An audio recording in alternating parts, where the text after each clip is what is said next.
Contrary to the rumors that you've heard, I was not born in a manger. I was actually born on Krypton and sent here to save the planet Earth. We cannot continue to rely only on our military in order to achieve the national security objectives that we've set. Everybody somewhere between the ages of 18 and 25 will serve 3 months of basic training. We've got to have a civilian national security force that's just as powerful, just as strong. Yes, we can. Obama's health care plan will include coverage of all essential medical services. Yes, we can. Obama is a cruel hoax. He works for Wall Street. He's an agent of finance capital. Where did you come up with the number $700 billion? Here's the Treasury spokeswoman's quote. It's not based on any particular data point. We just really wanted to come up with a really big number. The Democrats and Republicans who've opposed this plan, I say, step up to the plate. A few members were even told that there would be martial law in America if we voted no. Secretary Henry Paulson is no George Washington. I don't think anyone questions, Mr. Kashkari, that you're working hard. Our question is who you're working for. Obama pledged that he would resume the Security and Prosperity Partnership talks between Mexico and Canada that President Bush initiated. The old boss is starting to look a lot like the new boss. Robert Gates is going to remain on the job as defense secretary for at least a year. Plenty of sources knew about this meeting, told us and others that it was at Hillary Clinton's house, but clearly it wasn't. We've got to give them a stake in creating the kind of world order that I think all of us would like to see. We see you causing a depression so you can blow out the economy and consolidate it and bankrupt it. We know that you are enemies of free humanity, and we are here standing against your tyranny.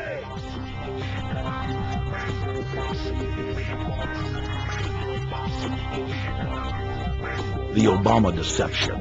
The truth strikes back.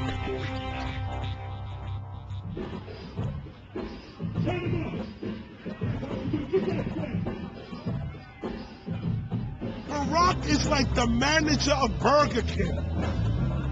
All presidents are, including Bush. It's like this. When your fries are cold, if your burger is not done right, you go back to Burger King, America, or your government, and you say, my burger's cold. I want new fries. First, you go to the cashier. That's the courts. You argue to the courts. The courts, if you can't get no justice with the cashier, you say, let me see the manager. I want to go to the Supreme Court. I want to see the president. The manager comes out. Hi, what can I do for you? Now, the manager can override the decisions of the cashier, but you never get to see the franchise owner of Burger King. If you really have a problem with your burger, you need to go see the franchise owner. We need to go to the top or to the bottom. We need to go to where the real architecture of government is. And it's not in a president. It's in a global scheme. Politics in America today is identical to pro wrestling. And what I mean by that is, in front of the cameras and the public, we all hate each other.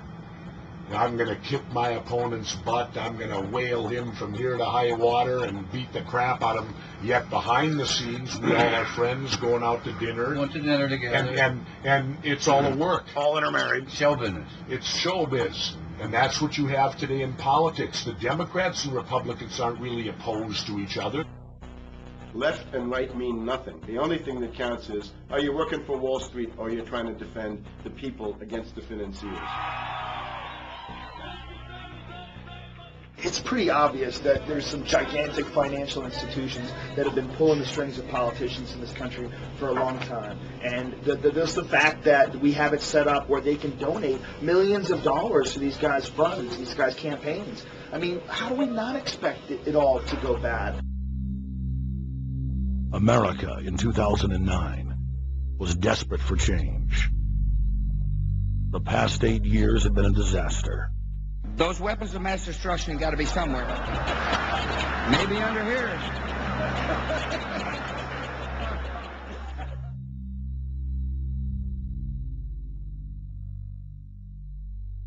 George W. Bush, who had claimed to be a conservative, had tripled the size of the federal government, shredded the Constitution, and destroyed the image of the United States worldwide. Nope, no weapons over there. Endless wars, over 1 million dead Iraqis, and more than 5,000 dead U.S. troops. The Patriot Act, warrantless domestic wiretapping and spying, the end of Posse Comitatus, the rise of the treasonous North American Union, a deepening recession sliding towards total economic collapse. These factors and other abuses had the American people in a state of panic for their future and the very existence of the United States. The elite were in trouble. The people were beginning to see through their facade, past their front man, and to the ruling elite behind the throne. For the first time in U.S. history, both parties were universally hated. Congress had a 9% approval rating. The globalist agenda had stalled. And then, onto the scene came a man who promised change. Change we could all believe in. Barack H. Obama promised to end the war and bring our troops home fast. He pledged to uphold the Constitution and to stop the federal government from spying on the American people. Candidate Obama told American workers that he was going to get them out of NAFTA and GATT, and he's already breaking those promises. In this film, we will prove that Obama says one thing and does another, and that he works for the very same elite interests that Bush served, the very interest engineering the financial collapse and formation of a dictatorial world government. This film is not about left or right. It is nonpartisan. Our past documentary films are among some of the most damning indictments of George W. Bush and his administration that have ever been made.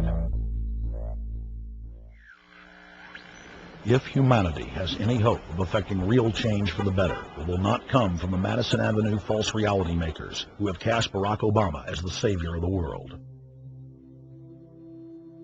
To alter our course from tyranny to liberty, to defeat the corrupt elite, we must get past the puppets and confront the real power structure of the planet. Now we can see a new world coming into view. A world in which there is the very real prospect of a new world order. Webster Griffin Tarpley is an accomplished geopolitical analyst and historian. Among his scholarly works are the unauthorized biographies of George Herbert Walker Bush and Barack Hussein Obama. Since Bush the elder made his speech at the United Nations back in September of 1990 talking about the New World Order, I think I've become confused about what's actually going on in the world. The New World Order is a more palatable name for the Anglo-American world empire. It's the planetary domination of London, New York, Washington over the rest of the world. It's hard to get people to join that or think they have a part in it if you call it the Anglo-American world empire. If you call it the New World Order, then people in India or someplace like that or the European Union might think, well, there's something in that for us too. But that's not what it is. It's the Anglo-American New World Order. It's really the old world order. It's the British Empire morphing into the American Empire. The U.S.-British world empire is what you're going to get. Combines of powerful men have always battled with each other over the levers of power. Gerald Celente is recognized as one of the world's foremost trends forecasters and is the founder of the